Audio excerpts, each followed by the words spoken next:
அல்ஹம்துலில்லாஹ். கண்ணியமிக்க ஹாஜிமார்களே, நாம் இப்போது அரஃபாத்திலே இருக்கின்றோம்.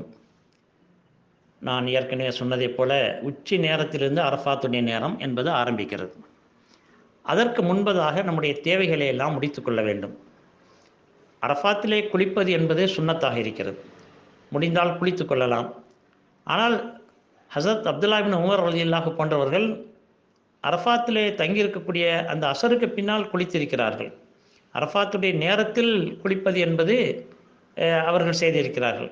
ஆனால் நம்மை பொறுத்தவரை நம்முடைய அமல்கள் பாதிக்காமல் இருக்க வேண்டும் என்று சொன்னால் முற்கூட்டியே அந்த தேவைகளை எல்லாம் முடித்து கொள்ளலாம்.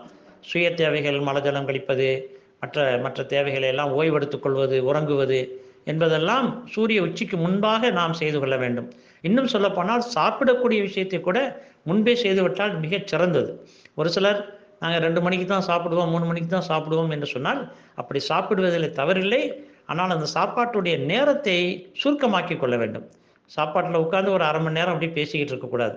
ஏனென்றால் ஒவ்வொரு வினாடியும், அரஃபாத்துடைய ஒவ்வொரு வினாடியும் பொன்னை விட சிறந்தது, மிகப்பெரிய மதிப்புள்ளது, மிகப்பெரிய அது சக்தி உள்ளது. அந்த நேரத்தை நாம் தவறு விட்டு விடக்கூடாது.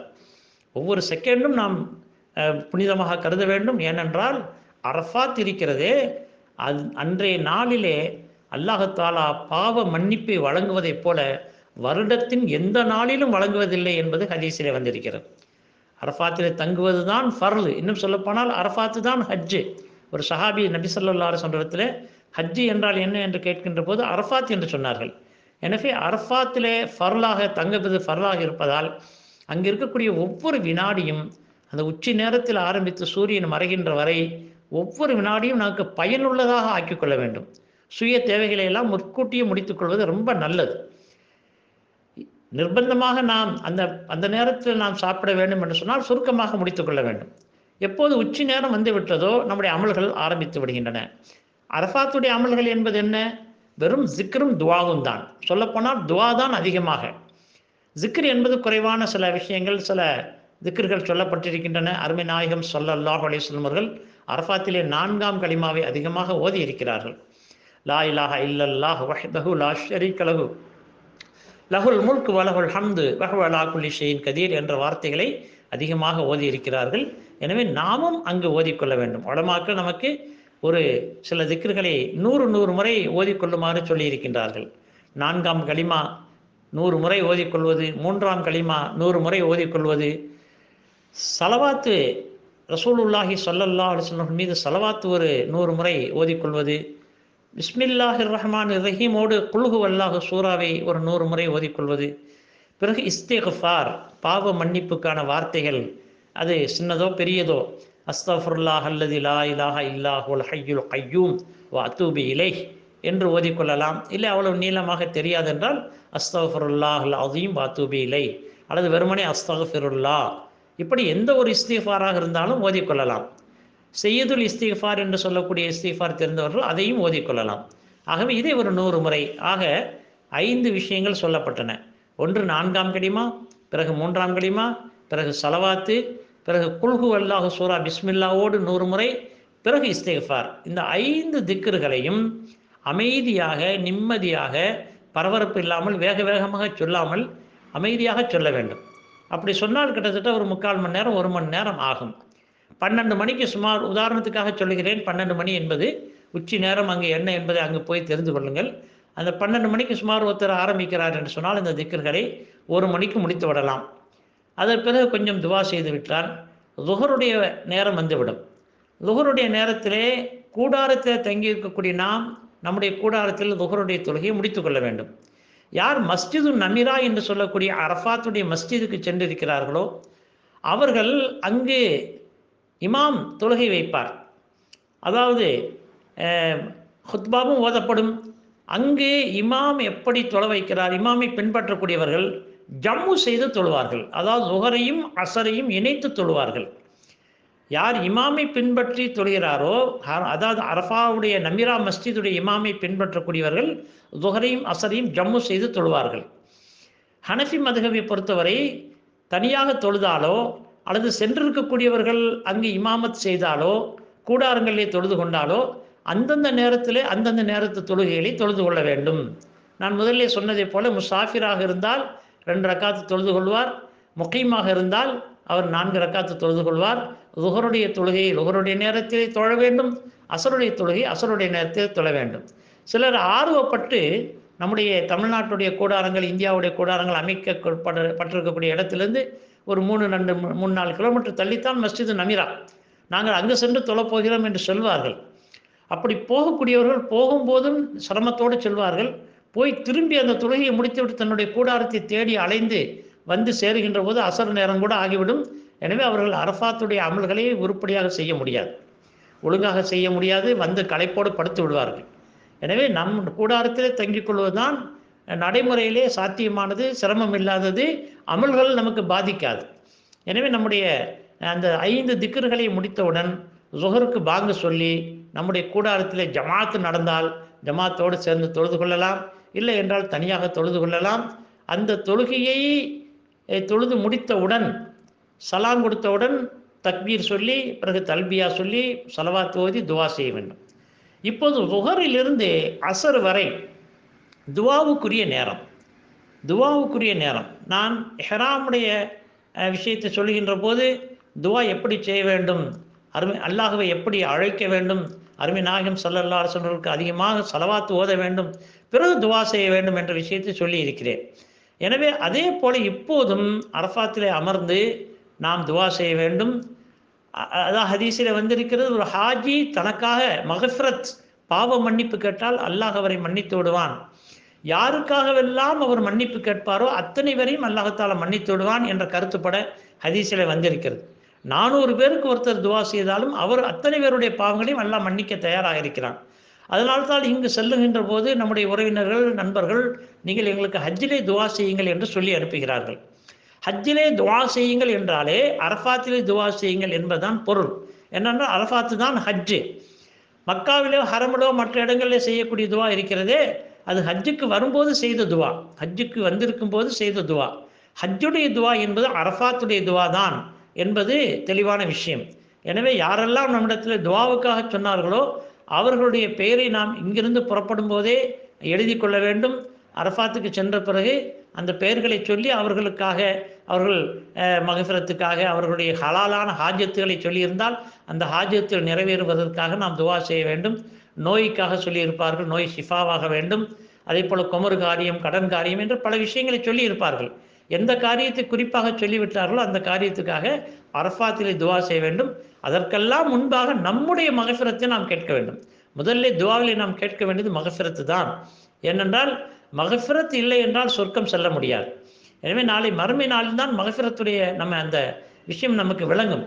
எவ்வளோ ஒரு மகஃபிரத் என்பது எவ்வளோ முக்கியமானது. ஒரே ஒரு பாவம் அதிகமாகி போய்விட்டதால் நரகத்துக்கு செல்லக்கூடியவர்கள் இருக்கலாம். எனவே முழுமையான மன்னிப்பு அரஃபாத்திலே அல்லாஹ் எப்படி மன்னிப்பான் என்றால், அன்று பிறந்த பாலகனை போன்று நம்மை ஆக்கி விடுவான். அன்று பிறந்த பாலகன் எப்படி குற்றமற்றவனாக பாவமற்றவனாக இருப்பாரோ அதே போல அல்லாஹ் ஹாஜியை அப்படி மன்னிப்பான், துடைத்து எடுத்து விடுவான். முழுவதுமாக நம்முடைய பாவங்கள் அனைத்தும் மன்னிக்கப்பட்டு விடும்.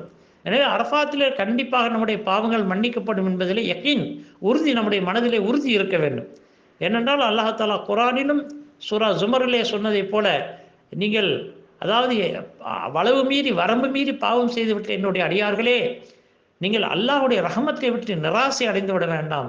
நிச்சயமாக அல்லாஹ் உங்களுடைய ஒட்டுமொத்த பாவங்களை மன்னித்து விடுவான் என்று வாக்குறுதி அல்லாஹ் அளித்திருக்கிறான்.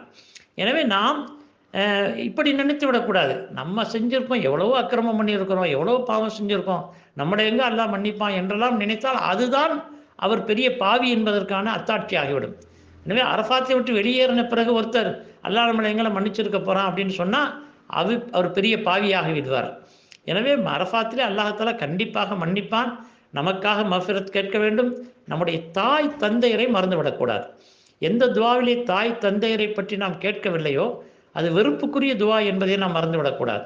எனவே தாய் தந்தையருக்கு, உடன் பிறந்த இரத்த பந்த உறவினர்களுக்கு, உடன் பிறந்த சகோதர சகோதரிகளுக்கு, இன்னும் நம்முடைய அண்டை வீட்டார்களுக்கு, மற்ற உறவினர்களுக்கு, யாரெல்லாம் துவாவுக்காக சொன்னார்களோ அவர்களுக்காக என்று எல்லோருக்காகவும் துவா செய்ய வேண்டும்.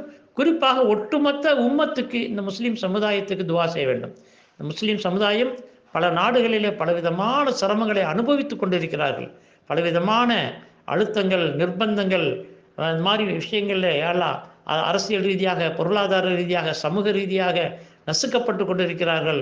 எனவே இந்த உம்மத்துக்காக ஹாஜிமார்கள் செய்யக்கூடிய துவாவை கொண்டுதான் அல்லாஹ் தாலா இதில் நம்ம இந்த உம்மத்துக்கு நிவாரணம் அளிப்பான், இந்த உம்மத்தை பாதுகாப்பான். இந்த உம்மத்துடைய ஹிஃபாசத், பாதுகாப்பு என்பது உங்களுடைய துவாவை பொறுத்திருக்கிறது. எனவே கண்டிப்பாக ஹாஜிமார்கள் உம்மத்துடைய மகசரத்துக்காக, உம்மத்திலே அல்லாஹ் தாலா தன்னுடைய கருணையை காட்ட வேண்டும் என்றும், உம்மத்துக்கு ரஹமத் செய்ய வேண்டும் என்றும், உம்மத்துக்கு மகஃபிரத் செய்ய வேண்டும் என்றும் நீங்கள் உம்மத்துக்காக துவா செய்யுங்கள். உம்மத்துடைய பாதுகாப்புக்காக துவா செய்யுங்கள். பல நாடுகளிலே முஸ்லீம்கள் சிறுபான்மையாக இருக்கக்கூடிய பல நாடுகளிலே முஸ்லீம்கள் பலவிதமான இன்னல்களை அனுபவித்து வருகின்றார்கள். எல்லாம் உங்களுக்கு தெரியும். எனவே அந்த மக்கள், முழு உலகத்திலே உள்ள அனைத்து முஸ்லீமான ஆண்கள் பெண்களுக்காக நீங்கள் துவா செய்யுங்கள். அல்லாஹ்வை மறந்திருக்கக்கூடிய முஸ்லீம்கள் அல்லாஹுடைய சிந்தனையோடு அல்லாஹ்வை வணங்கி வாழ வேண்டும் என்று நீங்கள் துவா செய்யுங்கள்.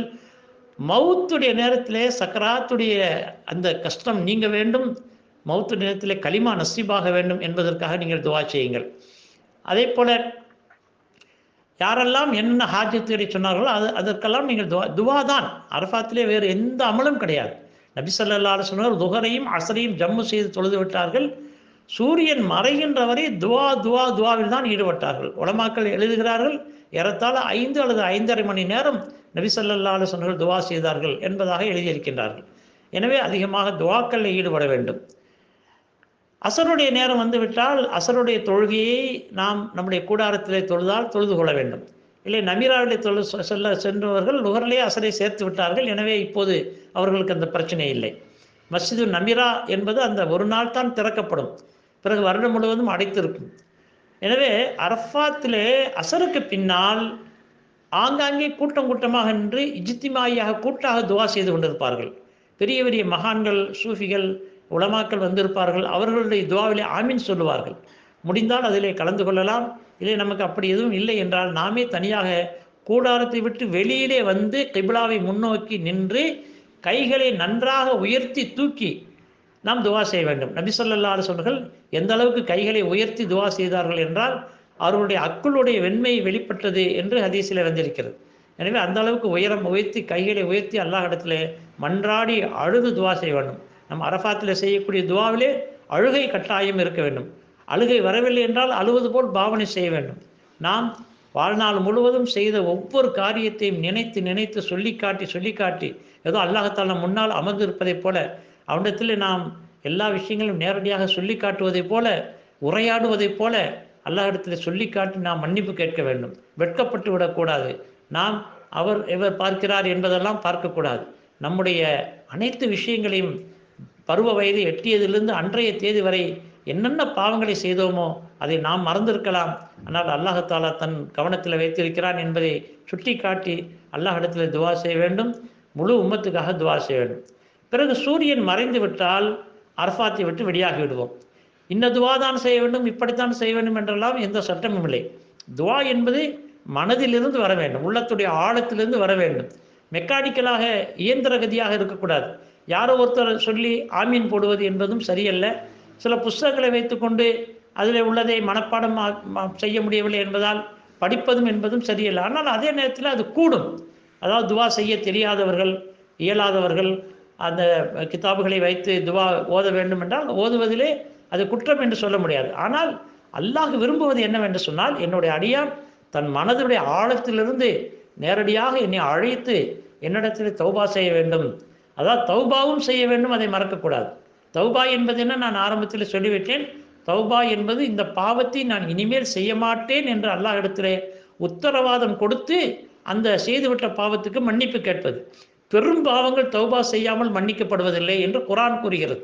இல்லாமன் தாப, தௌபா செய்யாமல் மன்னிக்கப்பட மாட்டாது என்பதால் நாம் பெரும் பாவங்கள் செய்திருந்தோம் என்று சொன்னால் அதற்காகவும் அல்லாஹ்விடத்திலே தௌபா செய்து கொள்ள வேண்டும்.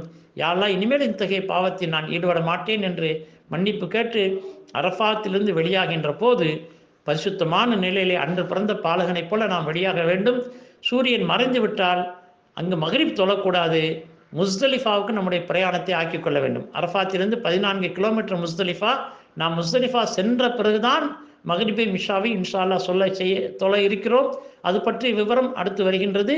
நாம் அரஃபாத்துடைய நேரத்தை வீணாக்கி விடாமல் காப்பாற்றுவதற்கு இப்போதே துவா செய்ய வேண்டும். அல்லாஹ் தஆலா தௌஃபீக் செய்வானாக.